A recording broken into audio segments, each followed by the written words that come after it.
Kasus korupsi Harun Masiku terkait anggota DPR RI masih menyisakan tanda tanya keterlibatan Sekjen PDIP Hasto Kristianto. Kabar terbaru, tas dan handphone milik Hasto Kristianto berhasil disita oleh KPK. HP milik saudara H disampaikan bahwa barang bukti elektronik adalah salah satu alat bukti dalam pembuktian perkara tipikor. Penyitaan HP milik saudara H adalah bagian dari kewenangan penyidik. Ini kan juga pada Hasto tuh. Hasto dia adalah ketua partai, sekjen partai. Di belakang dia ada massa, di belakang dia ada ideologi, di belakang Hasto ada sejarah, di belakang Hasto ada analisis tuh. Jadi kalau Hasto diperlakukan kedinginan di dalam ruangan dan baru diperiksa setelah menunggu 2,5-3 jam, itu kan ada siksaan psikologis di situ kan. Upaya memburu Harun Masiku kini mulai menemukan titik terang. Usai KPK memeriksa Sekjen PDIP Hasto Kristianto pada 10 Juni 2024. KPK menargetkan buron kasus suap dan gratifikasi itu akan ditangkap pekan depan.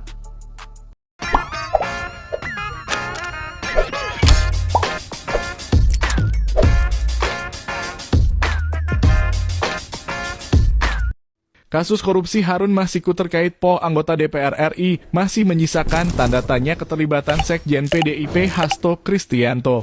Kabar terbaru, tas dan handphone milik Hasto Kristianto berhasil disita oleh KPK. Penyitaan handphone milik Hasto tersebut berlangsung saat dirinya sedang menjalani pemeriksaan terkait Harun Masiku di Gedung Merah Putih. Hasto Kristianto menyampaikan keberatan atas penyitaan handphone miliknya tersebut. Namun hal ini menandakan Hasto merasa cemas dan khawatir jika KPK bisa menemukan alat bukti baru terkait korupsi politisi PDIP, khususnya Harun Masiku.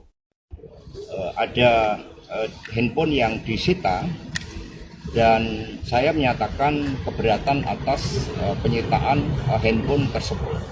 Pemeriksaan handphone milik Hasto Kristianto tersebut berperan penting untuk mengungkap keberadaan Harun Masiku dan korupsi politisi PDIP lainnya yang selama ini tertutup rapat. Diketahui, Harun Masiku ditetapkan KPK sebagai tersangka suap penetapan calon anggota DPR RI terpilih periode 2019 hingga 2024. Harun Masiku masih menjadi buronan sampai sekarang. Jika berhasil tertangkap, Harun Masiku mengungkap permainan korupsi PDIP karena sekaligus menjabat bendahara umum pemilu 2019 PDIP. HP milik saudara H Klarifikasi KPK. bukti elektronik adalah salah satu alat Ini soal penyitaan HP nih. pembuktian perkara tipikor. Penyitaan HP milik saudara H adalah bagian dari kewenangan penyidik dalam rangka mencari bukti-bukti terjadinya peristiwa tipikor dimaksud. Penyitaan dilakukan KPK sudah sesuai dengan ketentuan yang Dengan standar ya. dan disertai dengan surat perintah penyitaan. Penyidik akan mengagendakan pemeriksaan saksi H berikutnya.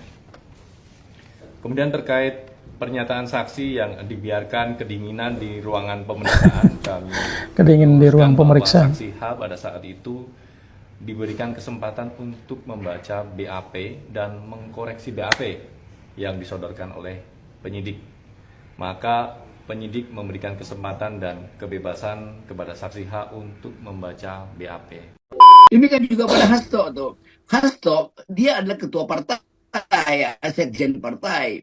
Di belakang dia ada massa, di belakang dia ada ideologi, di belakang Hasto ada sejarah, di belakang Hasto ada analisis tuh. Jadi kalau Hasto diperlakukan kedinginan di dalam ruangan dan baru diperiksa setelah menunggu 2,5-3 jam, itu kan ada siksaan psikologis di situ kan. Dan itu juga nggak boleh karena setiap hukum itu menganggap bahwa tidak ada kesalahan sebelum dibuktikan berdasarkan undang-undang yang mengatur kesalahan itu. Itu dasarnya kan prinsip positivistik dalam hukum tuh. Nah, Hasto itu baru dipanggil sebagai saksi tuh, udah disiksa di situ, ajudannya diperiksa tuh. Jadi kelihatan betul bahwa ini diarahkan. Sama seperti dulu Munarman juga diperlakukan seperti itu tuh. Dan sebetulnya ini rejim apa?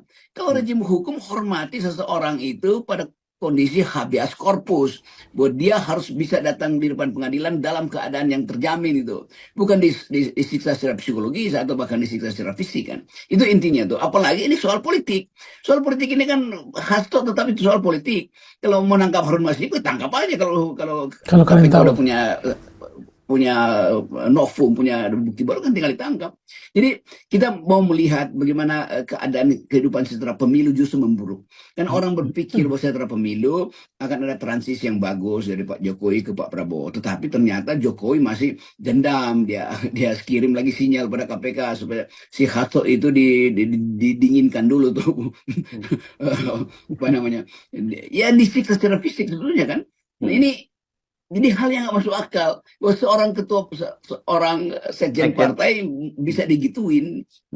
Apalagi kalau rakyat biasa misalnya tuh itu udah pasti dihajar, dipermalukan segala macam. Jadi sekali lagi kita ingin supaya ada penegakan hukum berbasis aturan undang-undang. Kriminal adalah kriminal, politik adalah politik. Jangan kriminalitas itu disandrakan pada seorang politisi atau sebaliknya. Seorang politisi itu seharusnya tidak digunakan untuk tukar tambah sesuatu yang sifatnya kriminal. Nah, ini klarifikasi. Upaya memburu Harun Masiku kini mulai menemukan titik terang. Usai KPK memeriksa Sekjen PDIP Hasto Kristianto pada 10 Juni 2024. KPK menargetkan buron kasus suap dan gratifikasi itu akan ditangkap pekan depan. Hal itu disampaikan oleh pimpinan KPK Alexander Marwata di gedung DPR Jakarta Pusat pada 11 Juni 2024. Alex mengatakan, penyidik KPK saat ini sudah mendeteksi lokasi persembunyian Harun Masiku. Patut kita tunggu, akankah Harun Masiku sudah memakai rompi oranye pekan depan? Politisi PDI Perjuangan Andreas Hugo Parera mengatakan bahwa pihaknya melaporkan penyidik KPK ke Baris Krim Polri karena diduga merampas barang milik Sekjen PDIP Hasto Kristianto yang dititipkan pada stafnya. Menurutnya perampasan tersebut melanggar prosedur karena dilakukan tanpa menggunakan surat izin secara resmi. Andreas menilai perampasan barang milik Hasto tersebut tidak etis sebab dilakukan kepada staf Hasto yang bernama Kusnadi. Pasalnya Kusnadi tak memiliki sangkut paut apapun terkait kasus yang menyeret nama Hasto di KPK. PDIP menganggap penyitaan barang milik Hasto dari tangan Kusnadi tersebut sebagai bentuk perampasan karena tak menggunakan prosedur sebagaimana mestinya seperti surat izin pemeriksaan. Dari kasus ini, PDIP merasa bahwa staf Hasto Kusnadi justru seperti diintimidasi. Tim hukum PDIP pun melaporkan hal tersebut ke Komnas HAM dan ke Baris Krim Polri hari ini. Begitu di atas saya itu saya ngasih HP bukannya itu tapi malah digeledah. Saya nggak tahu, padahal saya nggak ada kaitannya dengan saksi. Dia bilang katanya bapak minta HP ya saya kasih HP, tapi nggak sesuai yang diomongin sama Pak Rosa itu. Jadi yang di atas saya itu digeledah dan barangnya disita. Diintimidasi, bentak-bentak. Banyak pokoknya saya bentak-bentak, saya merasa dibohongin juga. Katanya yang dipanggil bapak itu ternyata enggak, sampai perdebatan di lantai 2 antara bapak sama Pak Rosa. Di situ bapak itu membela saya, kenapa kamu di atas? Ternyata saya nggak dipanggil. Bapak minta sama Pak Rosa itu saya harus turun ke bawah karena nggak ada kaitannya dengan saya. Ya biro minta waktu 5 menit sama Pak Rosa, katanya oke. Tapi selama itu ternyata saya 3 jam diperiksa dan disita barang-barangnya. Masuk ada buku yang sangat penting, itu bukunya. Buku apa itu? Catatan DPP. Di luar gedung KPK ada seorang penyidik pakai masker dan bertopi. Bilang kepada Pak Kusnadi, Mas, dipanggil Pak Hasto. Sebagai staf tentu nurut. Jadi didampingi oleh penyidik ini ke lantai 2. Di lantai 2 semua apa yang dibawa diambil. Ya, kalau bahasanya kalau bukan penyidik dirampas ini namanya. Baru bertemu Pak Hasto kaget. Kok kamu ada di sini? Nah, itu tadi dia cerita bahwa katanya dipanggil Pak Hasto. Pak Hasto marah. Kok begini caranya? Kok saya diperlakukan begini? kok staf saya yang nggak ada kaitan dan atau nggak ada panggilan, ya juga turut diambil barang-barangnya, termasuk yang tadi disampaikan rekan pengacara, ada ATM-nya isi 700.000. Ya, kalau itu buat anak sekolah kan bahaya, Pak. Kalau itu buat dapur kan bahaya caranya begitu. Nah, oleh karenanya tentu ini menjadi pertanyaan. Ya. Karena panggilannya itu sebagai saksi perkara suap yang dilakukan oleh 2 orang dan bahkan 3 orang sudah putus. Pak Hasto pun juga sudah diperiksa. Alat bukti dan barang bukti sudah di muka persidangan. Tidak ada kaitannya kasus suap dengan Harun Masiku. Lalu muncul isu bahwa Pak Hasto katanya menghalang-halangi penyidikan atau penuntutan atau pengadilan.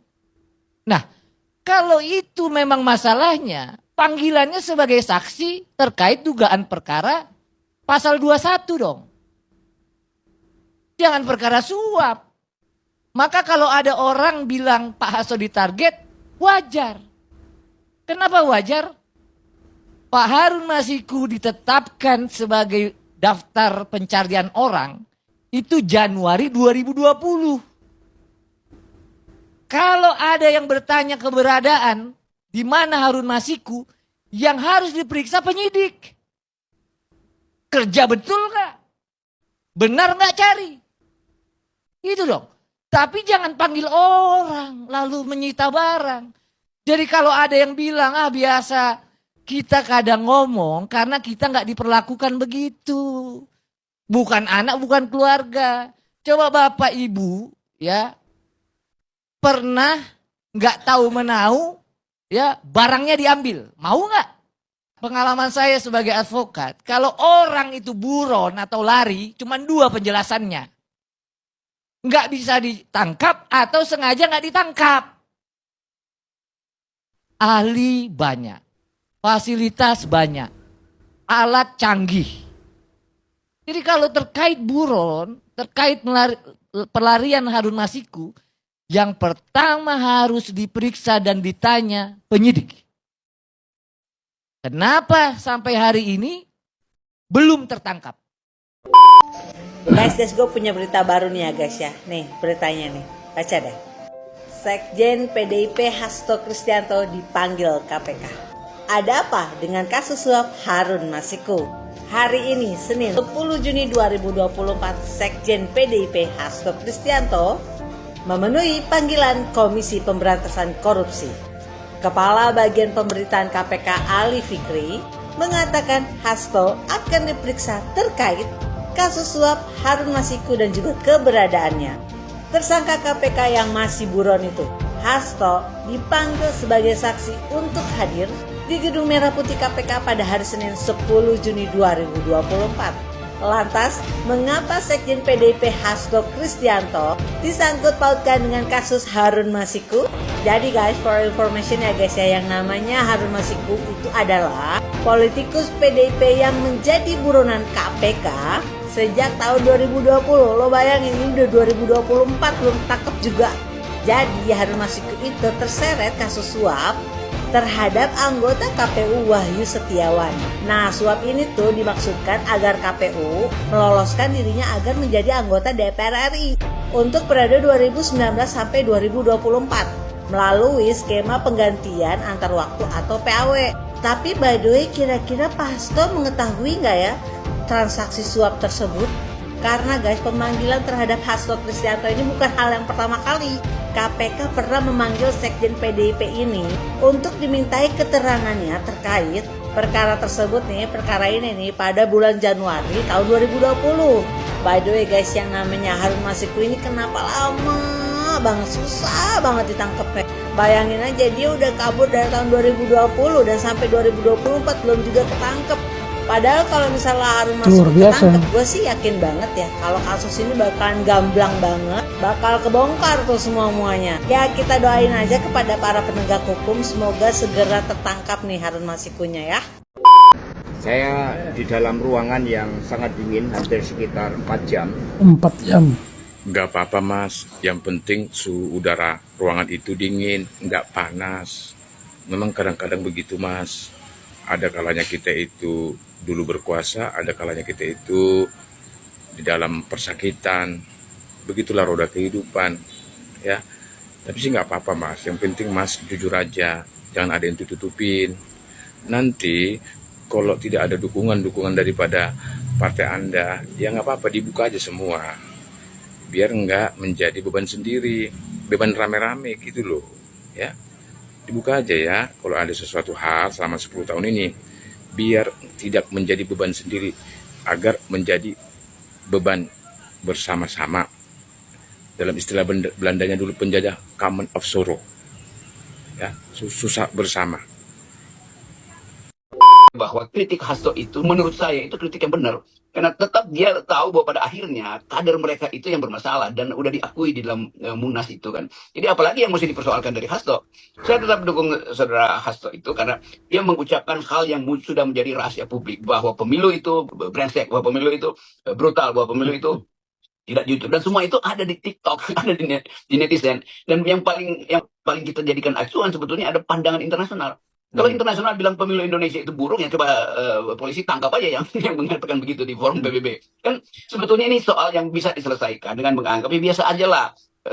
Statement politik dari Hasto sebagai sekjen itu memang statement politik. Kenapa mesti jadiin kasus, itu jadiin harus dipersoalkan dengan undang ITE bahkan itu kan. Itu saya kira absurd, keabsurdan dari kasus ini. Kita harus sebutin aja secara hipotetis dan sangat mudah untuk dibuktikan bahwa secara logika order untuk menangkap atau menakut-nakuti Hasto itu pasti orderan Jokowi. Nggak ada cerita lain di situ. Sisanya ditinggal kedinginan. Pak Hasto, di ruang penyidikan katanya ditinggal sendirian kedinginan. Umpamanya sudah pakai baju oranye, ya tidak mendahului takdir Tuhan ya. Seperti apa? Itu masih ditinggal sebentar sama penyidik, sudah sambatnya kayak seperti itu. Makanya jadi orang terlalu keenakan ya seperti itu. Masyarakat Indonesia itu loh banyak yang nggak menikmati hidup nyaman, biasa-biasa aja itu. Ini baru disidik di KPK sudah teriaknya katanya kedinginan lah, apalah. Lucu Pak Hasto ini. Oke, NKRI harga mati. Teruskan KPK. Usut tuntas masalah Harun Masiku. Saya di dalam ruangan yang sangat dingin hampir sekitar 4 jam. Pak Hasto, sing semangat gitu loh. Kayak kemarin keluar dari Bareskrim apa yang pemeriksaan kemarin. Sing semangat gitu loh, mosok kok PDI kok banteng, kok melempem ngono, kok lemes ngono. Mana semangatnya banteng? Oh, apa lagi didramatisir, gak usah dramatisir wis. Yang 4 jam kedinginan ya mesti ae ngono ruang penyidik iku dingin kok. Pancen ono AC ini. Panas nduk lapangan. Oh, gak usah lebay Mas, sing semangat. Apalagi akhir-akhir ini petinggine PDIP akeh sing lebay. Bu Mega nangisan. Terus apa jenenge Puan Maharani nangisan. Sampean yo mari uhu. Sing semangat gitu loh. Mana semangatnya banteng. Kayak kemarin itu loh, perkara HP diambil, tas diambil. Kalau memang nggak bersalah ngapain? Biar aja, biar tahu rakyat sing ngomel-ngomel koyo aku bareng, biar tahu bahwa sampean itu tidak bersalah gitu. Lepas dari prosedurnya dan ini dan itu, sing jelas KPK juga tidak ngawur gitu loh. Ya siku urusane sampean karo urusane KPK ngono lah. Artinya saya cuma melihat ojo lemes ngono lah, sing semangat ngono. Wah, apalagi habis setelah ini tugas berat di pundak sampean itu pemenangan pilkada itu. Banteng-banteng daerah-daerah kudu menang iki pilkada iki. Ya, semangat ngono. Kademen ya njaluk wedang jahe apa ngono. Pasti dibikinkan kok. Ya wis, salam teko Sursawu. Sekjen PDI Perjuangan Hasto Kristianto protes pada saat diperiksa KPK. Protes pertama terkait penyitaan handphone. Yang kedua karena sebagai saksi tidak boleh didampingi pengacara. Konten kita hari ini mau membahas apakah benar memang pada saat saksi diperiksa oleh penyidik, baik itu KPK, kepolisian, maupun kejaksaan dalam kasus korupsi, memang aturannya tidak boleh didampingi pengacara. Teman-teman, kalau kita baca kitab Undang-Undang Hukum Acara Pidana, khususnya pasal 54, memang hanya mengatur bahwa tersangka berhak didampingi oleh pengacara atau penasihat hukum. Jadi kata-katanya adalah tersangka, terdakwa. Saksi tidak ada di situ. Dasar ini mungkin yang dijadikan oleh KPK bahwa kalau ada pemeriksaan saksi, kejaksaan juga begitu. Saya pernah ada satu kasus mendampingi saksi tidak boleh didampingi oleh penasihat hukum. Padahal di dalam KUHP sendiri tidak ada aturan yang melarang saksi tidak boleh didampingi penasihat hukum. Tentunya dalam hukum itu begini, ketika itu tidak boleh maka ada larangan, ada aturan-aturan yang tidak memperbolehkan. Ketika tidak ada aturan yang melarang, tentu tidak ada kewajiban, oh iki tidak boleh, ini tidak boleh didampingi pengacara, nggak ada. Saya sendiri dalam kasus Hasto Kristianto ini mempertanyakan kenapa sih saksi tidak boleh didampingi pengacara. Bukankah yang namanya saksi bisa saja berpotensi menjadi tersangka? Yang namanya saksi bisa saja di dalam proses pemeriksaan ditakut-takuti, mendapatkan intimidasi dari penyidik. Bisa saja itu terjadi. Tugas ketika didampingi oleh penasihat hukum supaya selama proses pemeriksaan yang namanya saksi ini dalam kondisi tidak tertekan. Tentu kalau tidak ada pengacara, tidak ada penasihat hukum, bisa saja saksi itu ditekan. Yang mestinya harus ngomong A menjadi B, yang mestinya ngomong C menjadi A. Tugas pengacara sekali lagi menurut saya adalah mengamankan posisi saksi supaya tidak ada perlakuan diskriminasi, penekanan, dan lain-lain. Jadi saya setuju dengan apa yang disampaikan oleh Hasto Kristianto ini. Mestinya kita semua harus ikut protes bahwa penyidikan pada saat memeriksa saksi mestinya boleh didampingi oleh pengacara. Dan ada putusan Mahkamah Konstitusi tentang tafsir pasal 54 KUHP ini yang dimana pertimbangan hukumnya MK juga mengatakan tidak ada larangan boleh yang namanya saksi didampingi oleh penasihat hukum untuk memastikan selama proses pemeriksaan tidak terjadi penekanan terhadap saksi. Guys, kalian tahu nggak perkembangan terbaru dari kasus Hasto Kristianto nih ya, Sekjen PDIP yang kemarin dipanggil oleh KPK. Dan inilah beritanya, tara jreng, buru buronan Harun Masiku, penyidik KPK sita handphone dan juga tas Hasto Kristianto. Wow, by the way seberapa ada apanya ya sampai harus disita oleh KPK handphone dan juga tasnya Sekjen PDIP ini? Sekjen PDIP Hasto Kristianto mengatakan penyidik KPK menyita 1 unit handphone dan juga tas miliknya. Penyitaan tersebut dilakukan selama proses pemeriksaan. By the way guys, sebenarnya ada apa ya dengan Pak Hasto ini di pusaran kasusnya Harun Masiku? Sampai ditahan tas kayaknya dan berat HP. banget gitu loh ya, sampai KPK harus menyita handphone dan juga tas milik Pak Hasto. Ya semoga aja sih kasus ini segera selesai dan juga Harun Masiku segera ketangkep nih guys. Soalnya gue ada info lagi nih dari KPK. Nih lihat nih perkembangan beritanya. Ketahui lokasi persembunyian KPK akan tangkap Harun Masiku dalam waktu dekat. Well, canggih nggak tuh KPK? Pimpinan Komisi Pemberantasan Korupsi KPK mengharapkan penangkapan terhadap Harun Masiku, mantan caleg PDIP yang menjadi tersangka dalam kasus dugaan suap PAW anggota DPR RI periode 2019 sampai 2020 dapat segera dilakukan dalam waktu dekat. Alexander Marwata mengungkapkan bahwa tim penyidik KPK telah berhasil mendeteksi keberadaan Harun Masiku dan berharap penangkapan bisa terjadi dalam 1 pekan terdepan. Gue seneng banget nih kalau misal Harun Masiku segera ketangkap. Kan capek juga gitu loh, kasus Harun Masiku tuh nggak kelar-kelar gitu. Dan semoga aja KPK bisa membongkar nih siapa aja nih yang terlibat nih yang ada di belakangnya Harun Masiku, dan pelakunya bisa mendapatkan hukuman seadil-adilnya.